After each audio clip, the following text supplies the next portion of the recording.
seated.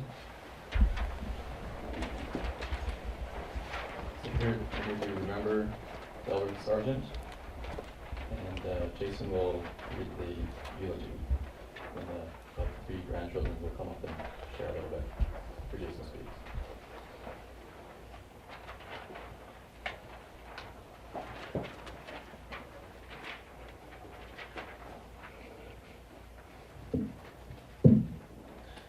Delbert Roy Sargeant, the first of 10 children, was born in Wainwright, Alberta, on March 29, 1942, to Roy and Muriel. In 1948, Delbert and family moved to Rimbey, Alberta, where he took his school. While in Rimbey, he owned and operated the local feed mill, built one of the first indoor finishing hog barns, and farmed alongside his father and brother Marvin on the family grain and cattle farm. In 1966, Delbert bought some land just down from the family farm. In March of that year, married his love Lynn, and in July, with his new bride, they settled into their first home. In August of 1967, their son Erwin was born. In September of 1970, daughter Carly joined the family. In June of 1975, daughter Heather completed their family. In their 55 years of marriage, Delbert and Lynn made their home in Rimbey, Calgary, Nanjing, Ponoka, and in 1984, they moved north to Cleardale. There they saw their 3 children graduate and marry. In 2000, they moved to the Rycroft area and settled into Lynn's 9-acre farm.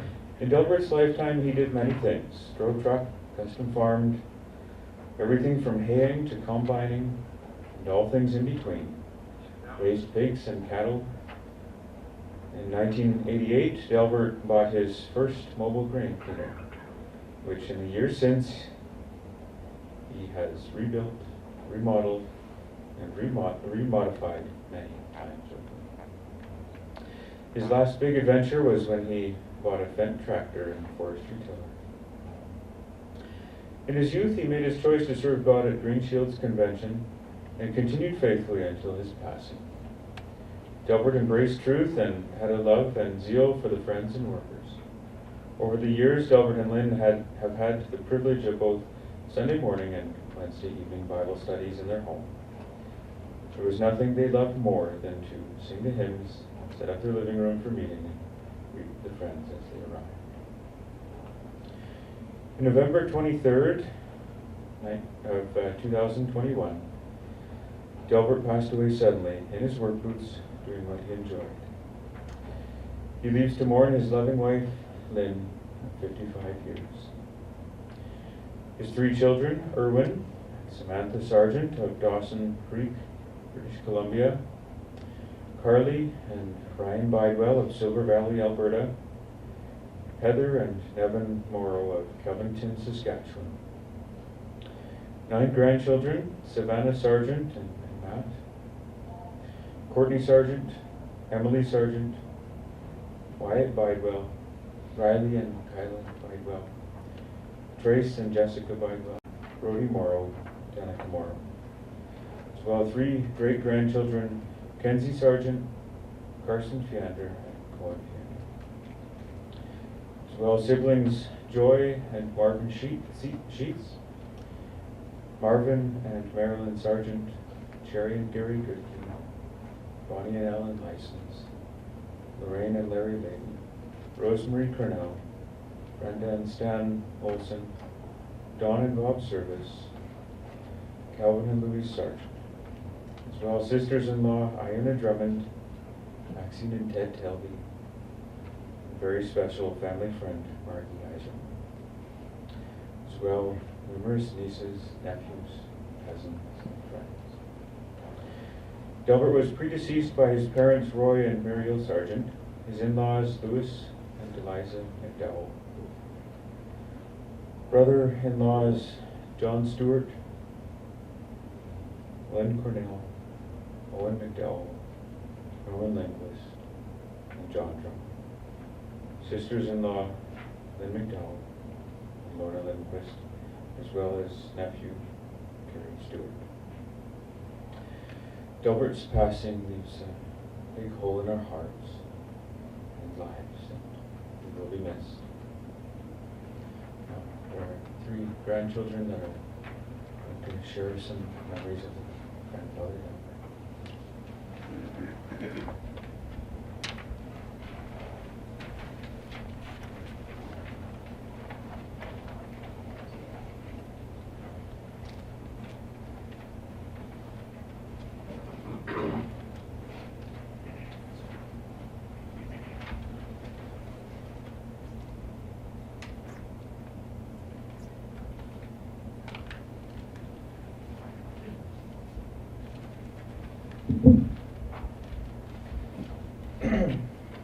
Papa's accident was something that came as a shock to all of us, but we are also thankful and comforted by the fact that Papa lived for God and his job was his hobby, and he passed away doing that. Riley remembers doing puzzles with Papa at Christmas time for hours on end, bailing with him and making ham and jam sandwiches and bringing them out to you with lots of fruit to go with it. There were also countless hours of driving all over the country to look at different equipment with them.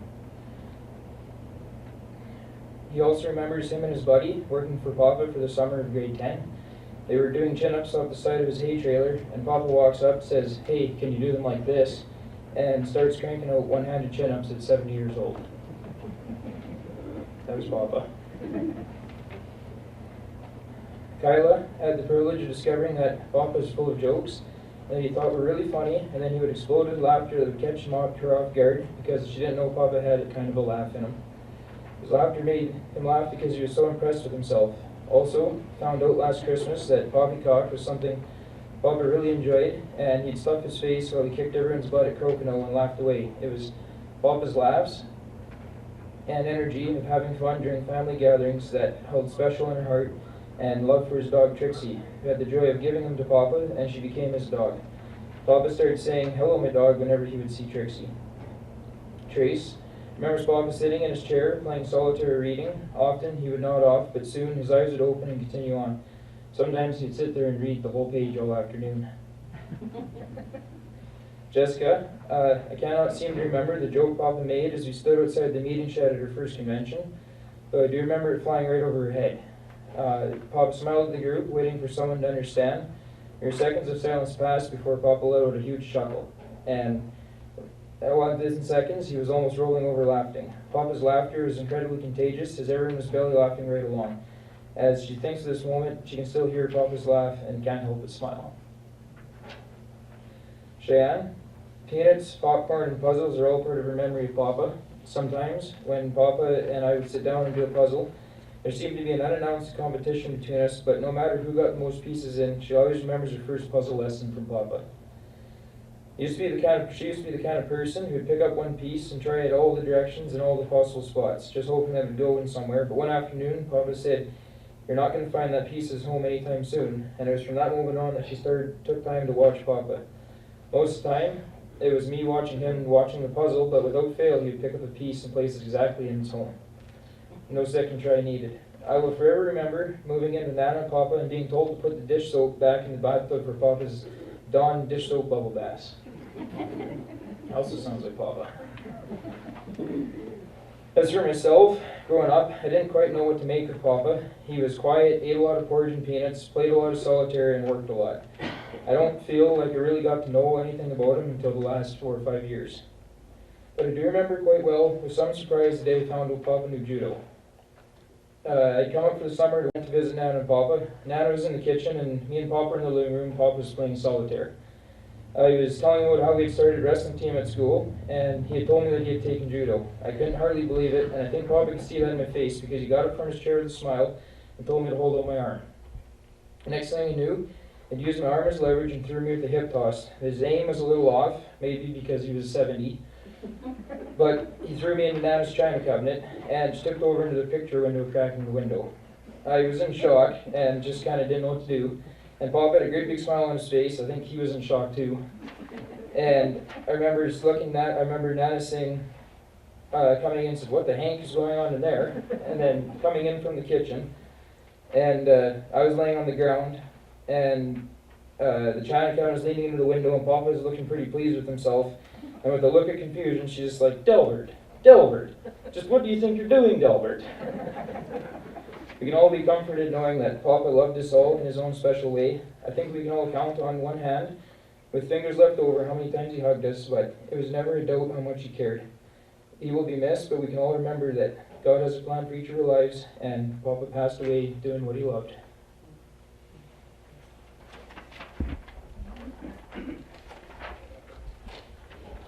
I have some memories from me and my sisters. Courtney remembers that Papa was always willing to listen to you, your stories, your day, whatever it was, even if you didn't know what you were talking about, because he wasn't wearing his hearing aids. He'd sit there and listen. And every now and then just kind of look at you, huh? And carry on. Emily remembers growing up, Papa would always call her Big M, because something had to be big about her. As for myself, I remember I'd do anything, Papa would just come up, tug my ear. I'd walk past him and he'd give it another tug. I'd be sitting on the couch and he'd give it a tug. Didn't matter what was going on, just always tugging my ears, and I would really, really miss that.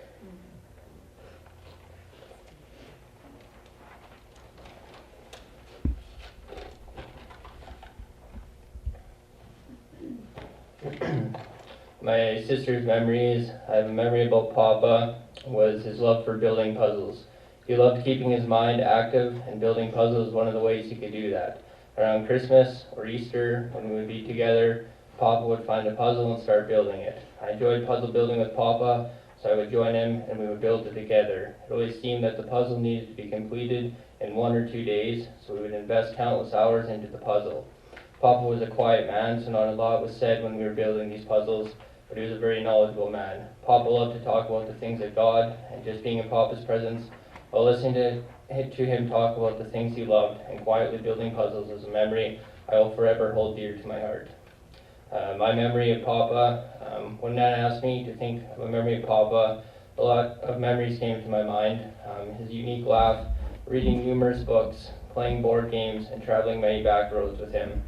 However, the one memory that has stayed with me and has been a comfort to me is Papa's love for God. There's a morning I would wake up and Papa wouldn't be reading his Bible. He loved to talk about the things of God with whoever wanted. It was very evident in Papa's life that God was always first place in his life. As I've gotten older, I've realized the example he has set for not just me, but others as well, that God should always be first place in our lives and our first love. We love and miss you, Papa, and we take comfort today knowing you lived each day for this day.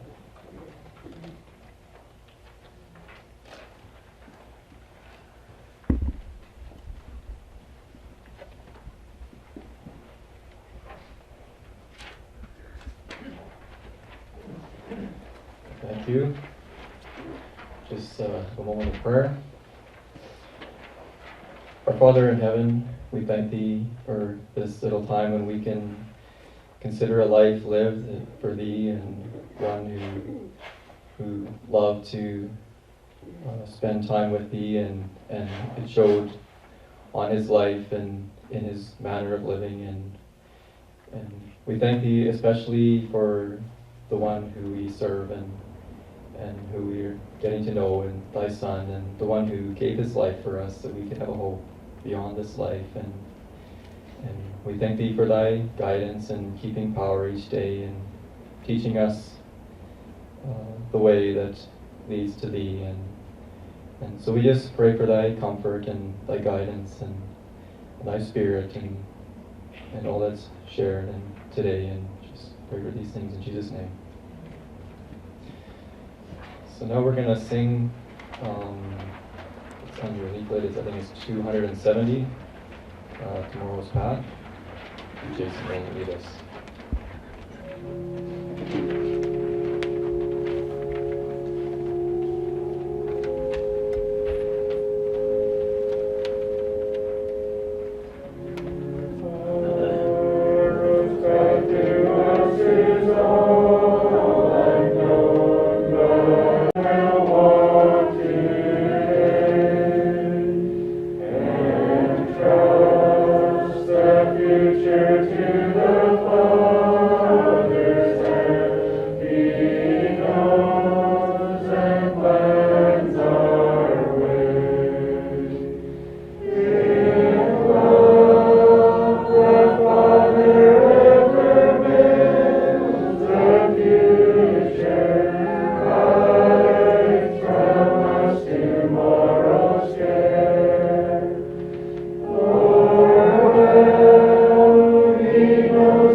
Heather Garley will share a message with us.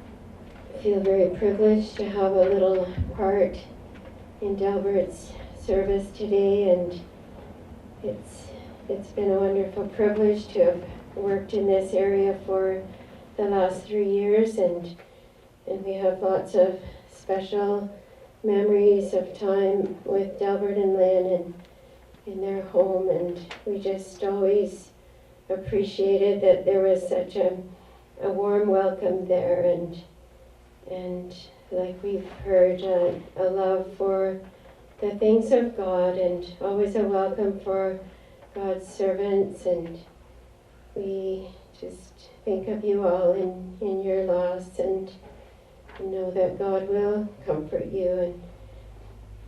And we've heard the phrase several times that Delbert passed away with his work boots on.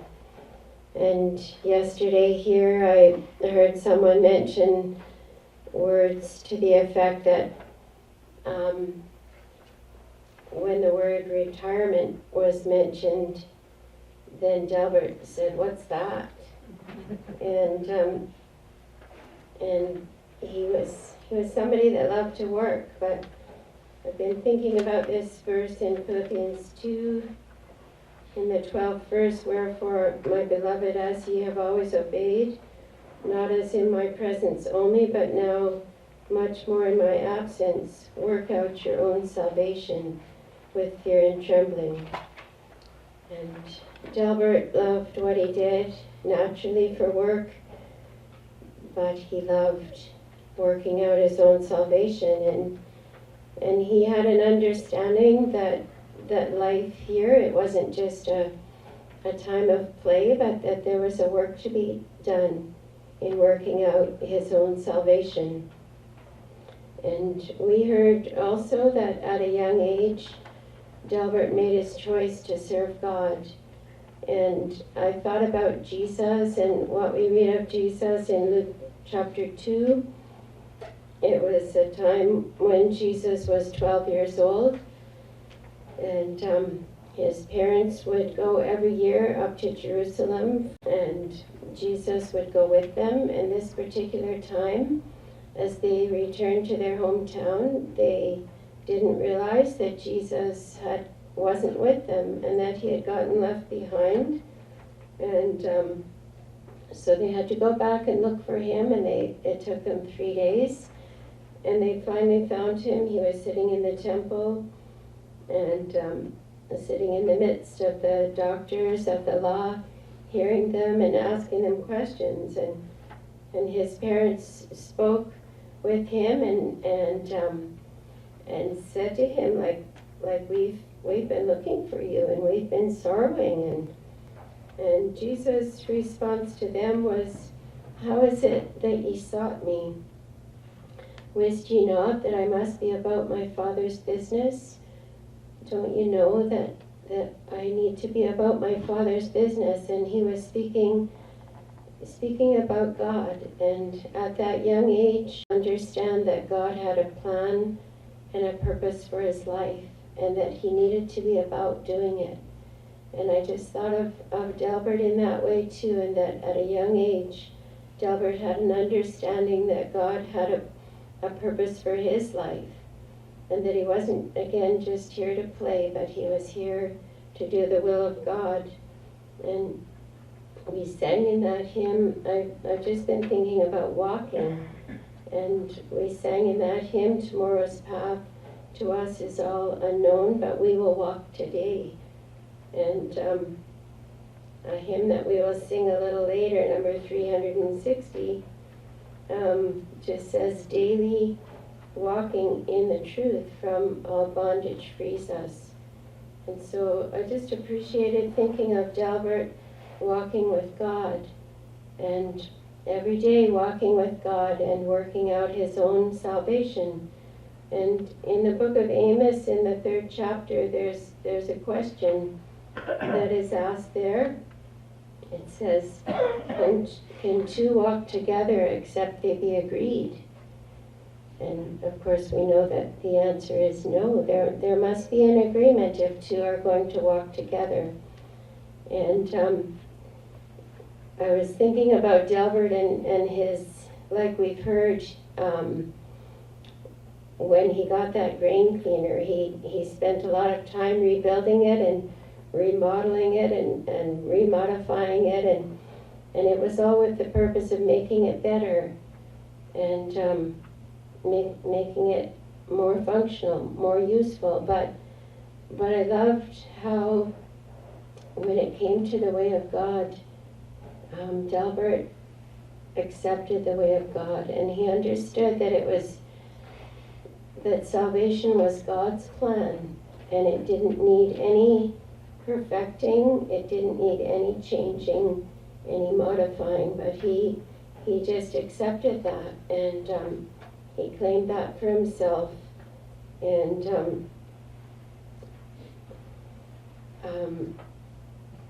he knew that it was a perfect plan. He appreciated that it's in Jesus that we see the pattern for our salvation, and that it is a perfect pattern. And I just was thinking of a couple of men that we read about, a couple of other men in the Bible. One of them is Enoch. And we don't read a lot about Enoch. In Hebrews 11, we read by faith, Enoch was translated that he should not see death and was not found, because God had translated him. For before his translation, he had this testimony that he pleased God. And then it says, but without faith, it is impossible to please him. And so this man, Enoch, we don't know much about him, but we know that he believed God. He had faith, and that's how he pleased God. And we read a little bit more about him in Genesis chapter 4 and 5. Not very much, but the most important thing that we read about Enoch is in Genesis 5, verse 24, that he walked with God. Enoch walked with God, and he was not, for God took him. And Enoch trusted in God, and he wasn't out to change anything about the way of God. He was in complete agreement with God, and he walked with God. And it would seem that Enoch's life came to a rather sudden end. Those are details that we don't understand much about, but I thought about Delbert and his life here coming to a sudden end. And one time in a meeting, there was a little person that shared about Enoch, and in their young understanding, they just said that every day Enoch went for a walk with God. And one day, God said to Enoch, we're closer to my home than we are to yours, and so why don't you come home with me, Delbert? Delbert walked with God every day, and the day came that God saw that he was closer to God's home than to his home, and he just took him home to be with him for eternity. And we can read in Genesis 6 of Noah. He would be Enoch's great-grandson, if I'm not mistaken. And we read also that Noah walked with God. And in Genesis 6, we read of the pattern for salvation that God gave to Noah. And we read that thus did Noah according to all that God commanded him, so did he. And Noah had a great respect for the pattern that God gave to him for his salvation, and he didn't change one thing. And we see that pattern today in Jesus, in the life and the teachings of Jesus that are found in the New Testament. And Delbert was very familiar with all that Jesus taught and all that he showed us in his walk. And again, he didn't want to change anything. He knew that it was a perfect plan, and he just wanted to follow and wanted to walk every day with God. And I'm thankful for the message even that we have from Delbert's life today, and just thinking of what he would say to us today if he could speak words to us. He would say it's worth it. It's so worth it to spend our days walking with God and to follow in the path that Jesus walked, and it is a perfect plan.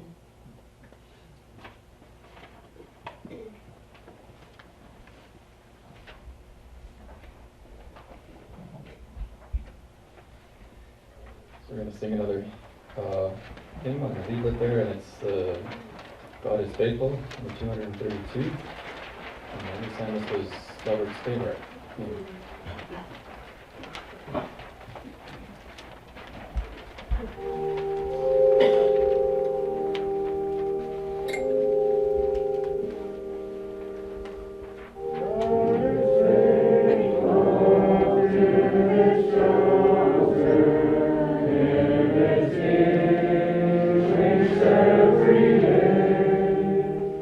Both in judgment and in mercy.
real privilege to share something at Delbert's funeral. I really only met Delbert, well, I'm sure I've met him a few times, maybe at conventions, but really just this past fall, got to know Delbert a little bit. I know a little bit of the Sargeant family from Rimby a little bit better, but just appreciated him in his last year. Really, we didn't expect that last time we went and visited them that we'd be, before the year was up, that we'd be having his funeral. But I think he'll be remembered as a kind and a gentle man. And that was my impression of Delbert. And just was thinking about Delbert's accident. Maybe you could say there was two pieces of equipment that were failed beyond repair. And one was the vehicle that he was driving, of course. But the other one was his body. His body is like, it's maybe like a vehicle that we drive. And we live in this body for a few short years while it's a fit dwelling place for our soul. And then, like any kind of machinery that fails and is not repairable, it just gets parked. And so that's maybe what we're doing today. We're just parking the machinery that Delbert lived in. And it's not Delbert that we're burying today. And that's Delbert was the sparkle in his eye and the personality and the one who laughed and loved and cared for his family, and that's the real Delbert. And that's not that life doesn't come to an end. That's the soul, and that's eternal. And this verse in Psalms 139, the 14th verse, it says, "I will praise thee, for I am fearfully and wonderfully made. Marvelous are thy works, and that my soul knoweth right well." So we are fearfully and wonderfully made. This human body that we have it's amazing. Something that science and medical field is still learning more about.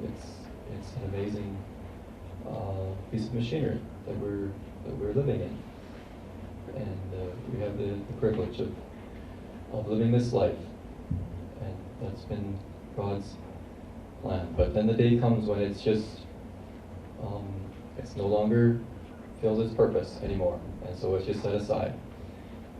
And so maybe it's we don't have a vehicle for a little while and to live in, but the day comes when there's a new body we read about, a new body that's much greater than this one, and like going and purchasing another vehicle to live in, and so that's the day that the Delberts awaiting. And another verse I thought about is in Genesis chapter 3, and this is what God told to Adam. He said to him, the 19th verse, he says, "For dust thou art, and unto dust thou shalt return." And so that's this body is just dust. It's made from dust, and it will return to dust. But the soul is eternal, and the soul goes back to God, who gave it, the creator of life. And it's not just temporary, like our human body, and it doesn't fail. But during this time of our life, God is doing a work with our soul, and putting a spirit into our soul, a spirit that we saw in Delbert's life, that kind, gentle spirit that we saw. God does while we're in this body and in this life. And another verse I thought of is in Ecclesiastes chapter 5, the 18th verse. It says, "Behold, that which I have seen, it is good and comely for one to eat and to drink and to enjoy the good of all his labor, will he take it under the sun, all the days of his life, which God giveth him, for it is his portion." And so that's our portion, this life God has given to every one of us. It's our part. But Delbert had a special portion too, a greater portion, and we were singing in that hymn. God is faithful to his chosen, and so Delbert was chosen by God, chosen for something very, very special, chosen to get to know God, chosen to get to know the one who made his soul, who gave him life. And that's a portion that actually every one of us can have, because it's God's will that every one of us would have that portion in life, to get to know him. It says that, I believe it was Paul's writings, that it's not God's will that any one of us should perish. And so God has chosen every one of us to have that extra special portion, not just in natural life, but in getting to know our Creator. And that was something that Delbert enjoyed all the days of his life, from the time, like we heard, in his youth, when he began to serve God. And another verse I enjoyed thinking about Delbert, and that is in Psalms chapter 90 and the 10th verse. It says, "For the days of our years are 80 years and 10. And if by reason of strength it be 80 years, yet is there strength, labor, and sorrow, for it is soon cut off, and we fly away." So the days of our years, 80 and 10. That's 70 years. That is probably, I would say, worldwide, would be the typical lifespan that any one of us can expect. It would be 70 years. And it says, "But if by reason of strength it be 80 years." So if we're strong, like Delbert was, we heard that he was a strong man, even into his older years. And if by reason of strength it be 80 years, if we live maybe longer, 80 years, maybe it could be 90, it could be 100, and because of our strength. But one day, like it says, we're to soon cut off and we fly away. Our life soon comes to some kind of end, whether it's just the body coming to just through old age, or maybe through disease, or maybe through accident. But one day this will be for every one of us, and our soul, it doesn't end. Like it says, it will fly away. It goes back to God who gave it. And so that's what Delbert has experienced. And so I was just thinking a little bit about the butterfly. And the butterfly is a picture to us of resurrection. And resurrection that's the process of getting a new body. When the old body is no longer needed, then we go on to something else, and we receive a new body. And so if I remember from grade 4, we learned about the little monarch butterfly, and we had a little aquarium where we had the little eggs, and they hatched out into a little caterpillar, and that little caterpillar, it crawled along on the leaves, and it ate the leaves, and it grew, and so there were several different periods in the caterpillar's life, and so in the first little period it's growing and it's eating, and then it actually gets too big for its own skin. It grows enough that it actually has to shed that old skin, and it's called molting. I believe many different animals, creatures go through that stage. And I believe it's several times it goes through that molting period where it sheds its old skin.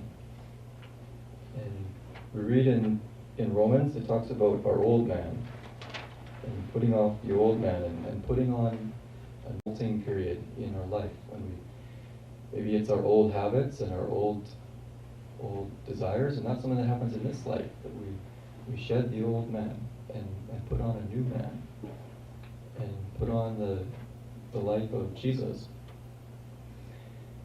And so that's like the molting period. And then there's so actually this little caterpillar, I think at least twice in its lifespan, actually its head has a hard outer shell on it, like it has an exoskeleton or like a helmet on its head. And that little helmet, it gets too big for that, and so it just falls off. And so that's like maybe the mind, getting the mind of Christ, changing, and that's, we can read about in Romans 8. The 5th verse, it says, "For they that are after the flesh do mind the things of the flesh, but they that are after the Spirit the things of the Spirit. For to be carnally minded is death, but to be spiritually minded is life and peace." And so getting the mind of Christ, and that's something that we do in this life, that we learn about Jesus and learn the way he thought, and we'll learn the way he lived. And God gives us a little bit of his Spirit, and it helps us to think the way that Jesus thought and act the way that Jesus acted when he was here on this earth. And so we become like Jesus here in this life.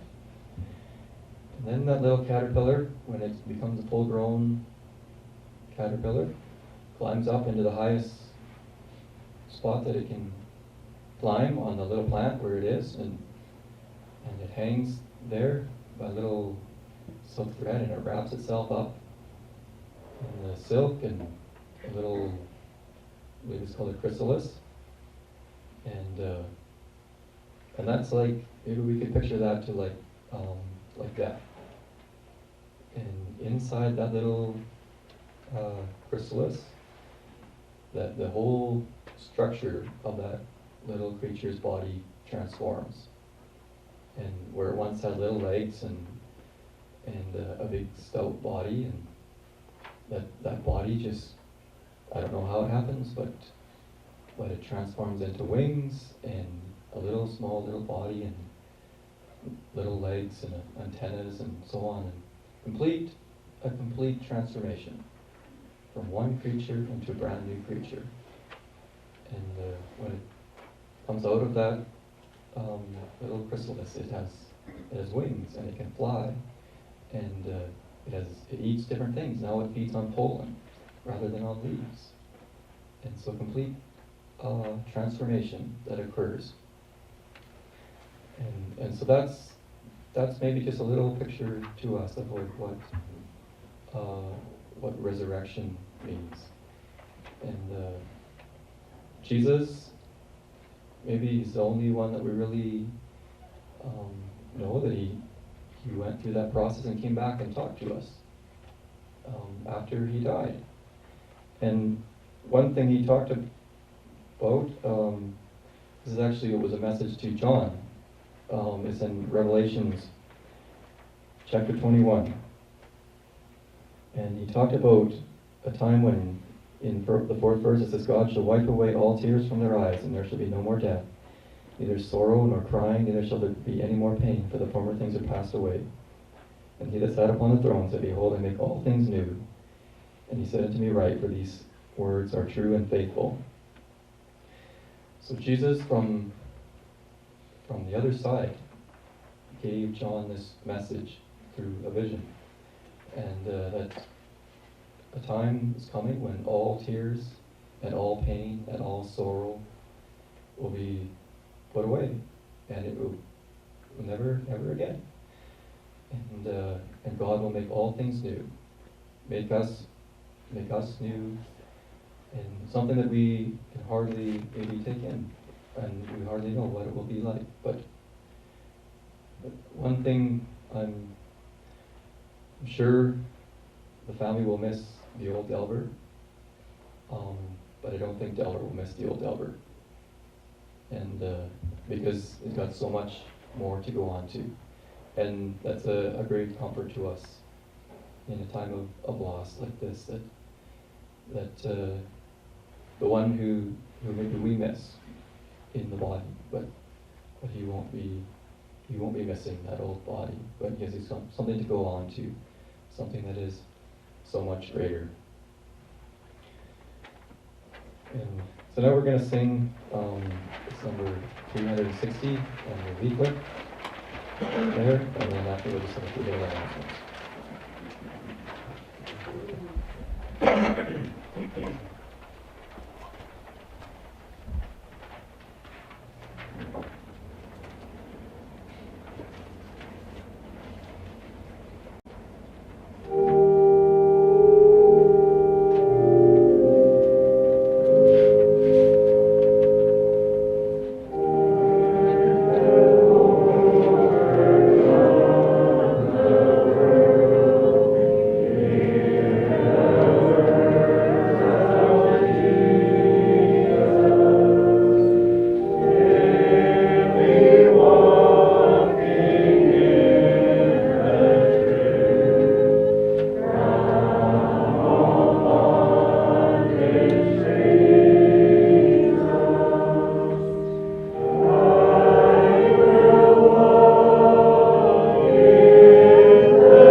this, now we'll be going up to the Bolin Cemetery. It's about a 30-minute drive from here. And to get there, we'll just go south on Highway 2, over the river. And then when you get to the Bolin Road, I believe it's marked, you'll turn left. It's a 3.5 mile drive there on the Bolin Road. And then you go south on Range Road 43, and it's 2 miles there, and you'll come to the Bolin Cemetery. And I've been told that it's icy at the cemetery, and of course on the roads too, so just be careful. So this concludes this part of the service.